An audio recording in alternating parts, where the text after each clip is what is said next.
Salut les gars, c'est Patapouf. Alors aujourd'hui c'est enfin encore un unboxing d'une machine que je vais en fait pré-patapouffer. Là je viens de finir une pré-patapouf, la prépa de Christian. Et j'enchaîne directement sur une pré-patapouf pour quelqu'un d'autre, la prépa pour Monsieur Jean. Et donc ça veut dire que mes projets à moi, je ne sais pas quand est-ce que je pourrais m'en occuper. Parce que oui, j'ai des projets à moi. Donc c'est, alors que je vous montre un peu la machine. Oula. Ouh bah dis donc. Alors, je vais vous montrer tout ça, je sors tout ça du carton. Puis je vais vous montrer tout ça.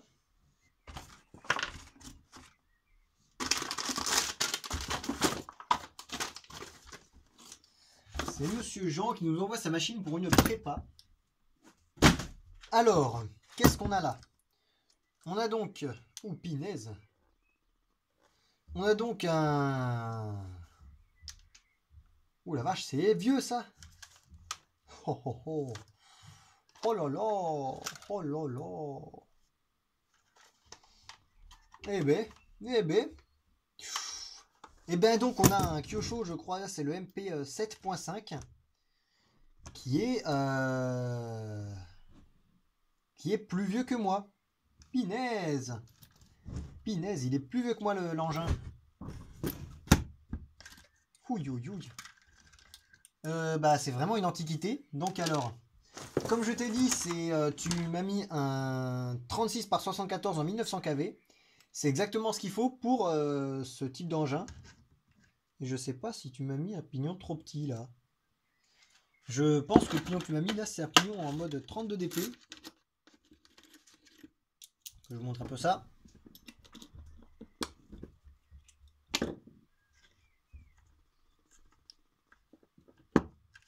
Ouais, non, c'est un pignon en fait. Là, c'est du module 1, la couronne centrale.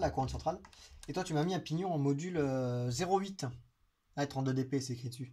Donc, il faudra juste que tu commandes un. Ou bien, ouais, peut-être que j'ai ce qu'il faut. Bon, allez. Petit 14 dents, hein. Un 14 dents pour une machine pas trop violente en 4S. Non, je sais plus si tu m'as dit que tu la ferais tourner en 3S ou 4S. Alors, tu me rediras parce que tu as donc un. Tu as donc mis un Max 10 SCT RTR 2 à 4S LiPo. C'est un variateur. C'est un 120 ampères le SCT. Donc c'est parfait, c'est un petit variateur bien léger pour ce genre de machine, c'est parfait. Mais je vois que j'ai quand même du boulot. Parce que regardez-moi cette antiquité. Oh,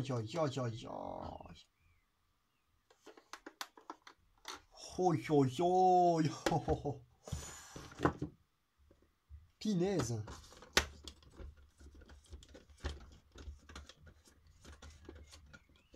Avec ça, regarde, il y a moyen de se faire des combats d'épée avec ça. Comme ça, quand t'étais sur le podium avec un concurrent, dans l'œil, et hop, t'étais le seul sur la course. Oh, c'est trop mignon. Avec le petit drapeau à la fin. Alors, je pense que ça va faire un peu de temps ça, mais il faudra quand même passer sur un truc plus actuel. Hein. Faudra que tu quand même vois pour prendre tu vois, les Dumbo RC à 20 €. Parce que sur AliExpress, il y a tu vois, les Dumbo RC X4 qui sont des radios top qui coûtent 20 € et qui sont juste parfaites en fait. Qui sont juste parfaites. Donc, on a donc comme je dis, un Kyosho MP 7.5 qui en fait, juste pour info, partage toutes les pièces avec quasiment, enfin 90% des pièces sont partagées entre le MP 7.5 et le Inferno standard. Inferno Neo 1, 2, 3. C'est même transmission. Même châssis, vraiment aucune évolution depuis 20-30 ans. Donc c'est une machine qui se vend vachement bien quand même pour ce que c'est. Le châssis en dessous a été bien sablé. Ah, laisse-moi deviner. Je suis quasiment sûr que tu l'as utilisé en GT pour qu'il soit autant sablé et pas raclé. Tu l'as utilisé en GT, ouais, d'où les suspensions quasiment bridées. Ouais, là, non, c'est sûr que tu l'as utilisé en GT. Avec les. Ah, il sent le nitro. Il me semble nitro. Avec les suspensions, regardez, qui à collier. C'est même pas à bague ou à tube fileté, c'est à collier. Donc vraiment, c'est une antiquité. Après, c'est une machine qui fait bien le taf. Hein. C'est une machine qui fait bien le taf. La preuve, ça se vend encore. Mais j'ai envie de voir à l'intérieur des diffs si c'est bien les couronnes en alu. Parce que je suis quasiment sûr que c'est des couronnes en alu.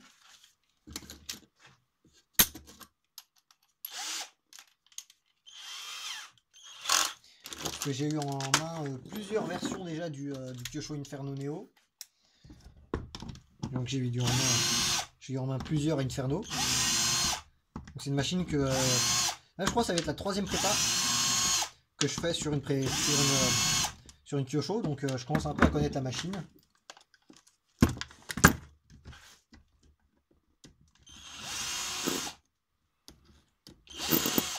Rien à dire, par contre les vis à... Faites ça, c'est regardez, ça. Ça c'est des vis à plastique, un gros filetage. En fait c'est aussi solide qu'une vis en M3 vu qu'il n'y a quasiment pas de matière, vous voyez. Et la différence avec des vis à bois, c'est que déjà ce n'est pas autoforant. Enfin ce n'est pas... ça n'a pas une fente qui fait que ça perce le bois en même temps. Que ça, oui, voilà, vous voyez. Et en fait ça permet de bien gripper le plastique sans être des vis à bois. Donc en effet... Ouh là là. Ouh, attends, faut que je vous montre un truc. Oh, bah punaise. Putain, je savais pas qu'elle existait cette option là. Je vais vous montrer ça un petit peu. Si j'arrive à... Ouh là là là, par contre t'as... Je sais pas si c'est toi qui l'as mis ou si c'est quelqu'un d'autre, mais c'est une excellente option ça. Excellente option. Bon, on va enlever les circuits pour accéder.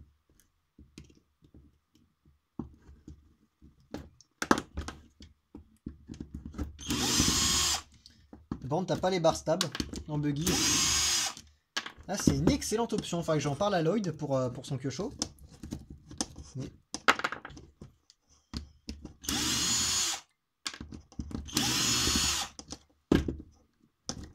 Regardez-moi ça.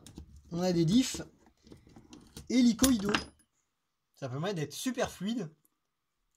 Ah non, pour moi, il n'y a que 2 satellites. Vous voyez, ça, c'est permet d'être assez solide.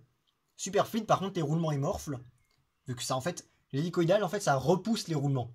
Les roulements, enfin, les dents se repoussent entre elles. C'est ça qui fait que ça permet de transmettre beaucoup de puissance. Mais en même temps, ça chauffe, déjà. Comment dire, et ça force sur les bulkheads, des roulements, tout ça. Donc attendez, on va voir à l'intérieur s'il y a... Moi je vais mettre mes petits gants pour faire les diffs. C'est toujours plus simple. Ça permet en fait de transmettre de la puissance de manière plus fluide et plus silencieuse. Mais pour les grosses charges, comme par exemple sur le Savage, l'hélicoïdal, c'est vraiment pas adapté. Certes, ça casse pas, c'est incassable, mais par contre, ça flingue les bulkheads, les roulements, tout ça, tout ça. Ouais, en effet, tu n'as que 2 satellites. Un truc que tu peux faire, c'est acheter l'option 4 satellites qui coûte une blinde. Parce que comme ça, celle-là, ça va être beaucoup plus simple à piloter. Surtout, en fait, ce qu'il faut mettre au moins, les 4 satellites, c'est au centre et à l'avant. Là, tu as les 2 satellites d'origine. Tu vois. Donc, ça fait le taf. Voilà, sans plus. Moi, ça me fait délirer les hélicoïdales. Franchement, je m'y attendais pas. Bonne surprise. Bonne surprise. Ça veut dire que là, la transmission, ce n'est pas la transmission en alu d'origine. Là, c'est de l'acier, ça se voit. Ça se voit, c'est de l'acier. Donc, ça va être beaucoup plus solide, en fait. Et ça c'est une bonne chose. Je vais en parler à Lloyd.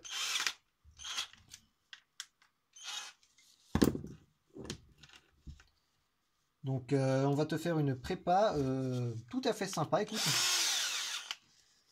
Parce qu'en fait, c'est la raison pour laquelle j'en ai eu plein au garage de ces machines-là. C'est que c'est une machine qui, comme le Savage en fait, existe depuis très très très longtemps. Tout le monde l'a acheté en thermique. Et du coup, maintenant, tout le monde l'a dans son garage. Donc, ou bien les gens s'en débarrassent, ou bien les gens le convertissent en brushless. Et je suis là pour ça, voyez-vous. Alors, les noix, les cardans sont quasiment pas usés. Regardez-moi ça. Les pins sont quasiment pas usés. Et les noix... Non, me dis... Non, non, non. C'est pas les noix d'origine. Non, non, il est quasi neuf. Non, non, non, non, non. Alors, ça m'étonne pas quand même qu'il soit autant sablé. Alors, si tu l'as pas utilisé en... Comment dire?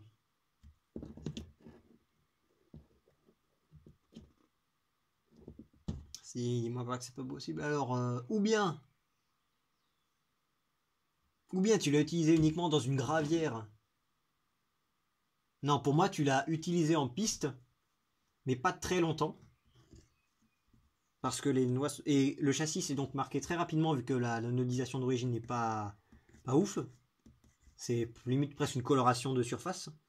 Donc ça, si tu l'as juste bien sablé, parce que la transmission n'est absolument pas marquée. Vraiment, c'est une dinguerie. C'est absolument pas marqué, il n'y a aucune trace d'usure. On dirait que c'est neuf, quasiment neuf. Là, là, je suis sur le cul. Donc, vous voyez, c'est des machines qui n'ont pas forcément été beaucoup utilisées. Donc, pour moi, tu l'as utilisé... Ou bien sur le sable. Bref, il a été utilisé sur une surface abrasive. Donc, ça a bien sablé le châssis. Là, je suis mitigé parce que le châssis a l'air d'être bien utilisé. Là où les diffs ont l'air d'être neufs. Donc là, je suis assez mitigé. Donc, attendez, on est où de la vidéo? Oh, ça fait une dizaine de vues. Ah, voilà que c'est flou. Ah, je suis sûr depuis tout à l'heure c'était flou. Oh, la vidéo elle est foirée. donc voilà. Hein, bon, au pire, vous avez peut-être pas vu ça, je vous refais le tour des diffs. Regardez, c'est de l'hélicoïdal. Et le châssis, bon, par contre, c'est vraiment pas marqué, regardez. C'est vraiment pas marqué. C'est une dinguerie. C'est dingue, c'est dingue, c'est dingue. Bon, bah, je vais te faire une belle prépa là-dessus. Hein. Tu m'en diras... Non, vraiment, c'est pas possible. C'est... Il est neuf, ton merdier. Il est neuf. Il est neuf. J'ai vu, il te manque le pare-choc avant. Donc, je vais te faire un petit pare-choc à l'avant. Pare-choc comme je sais faire. Donc, tu auras une belle protection pour l'avant qui va t'éviter de tout flinguer. Parce que c'est un peu, on va dire, essentiel d'avoir un pare-choc avant, surtout en buggy en 8ème. Non, pour moi, ouais, ça a confirmé le doute. Je suis quasiment sûr que tu l'utilises en GT. Quasiment sûr. Ça expliquerait déjà l'absence de pare-choc avant, déjà. Et non, bon, je remonterai plus tard parce que je voulais remettre les cardans. Donc moi les gars, je vous dis à très bientôt. Bonne soirée, bon après-midi. Je te tiendrai au courant de ta prépa, hein, Jean. Et puis voilà quoi. Allez, salut tout le monde. Salut les gars.